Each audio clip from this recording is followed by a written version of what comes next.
Hello, my name is Dominic Wernet. I'm a refrigeration, ventilation, and air conditioning engineer at Alois Müller Productions GmbH in Ungerhausen in Bavaria. Today I'm going to show you how I can use the Testo 480 to carry out a duct grid measurement on our newly installed ventilation system safely and efficiently according to DIN 12599.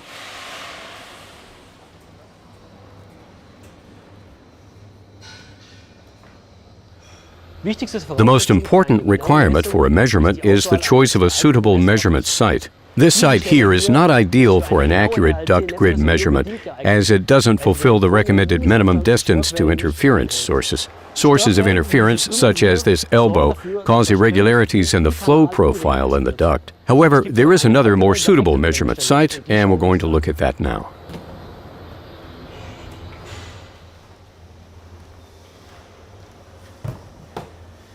This measurement site is far enough away from sources of interference, both upstream and downstream. This means I can carry out an accurate duct grid measurement here. The rule applies that for an accurate measurement, there should be a 6-fold hydraulic diameter downstream and a 2-fold hydraulic diameter upstream from a source of interference. In reality, ideal measurement sites are rarely found. If you increase the number of measurements, you can still achieve the measurement accuracy of 10% required by DIN 12599 in spite of the unsuitable measurement sites. In order to achieve this at this measurement site, I have to take 3 measurements per inspection port.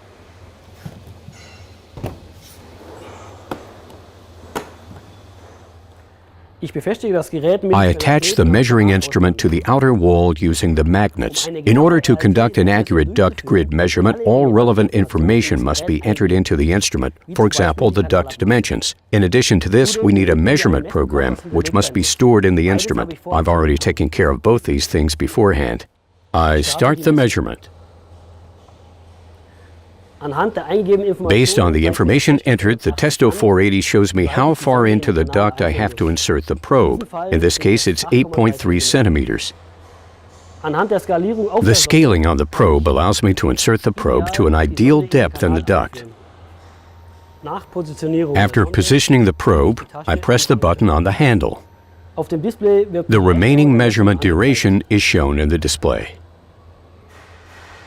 After finishing the measurement, the cursor automatically jumps to the second measurement point and shows me the next values, and I then measure all other measurement points the same way. Now I've carried out all 21 measurements. I'll take a look at the measurement report.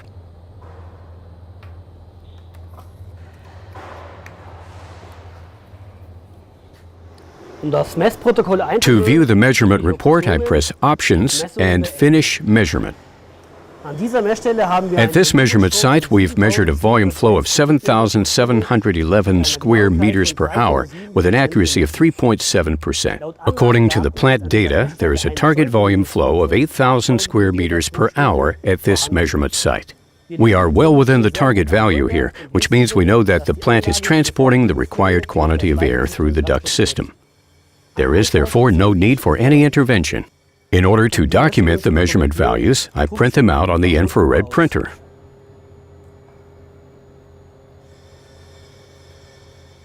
As you can see, I can carry out a duct grid measurement in a duct confidently and efficiently using the Testo 480. This ensures the optimum performance of our ventilation system.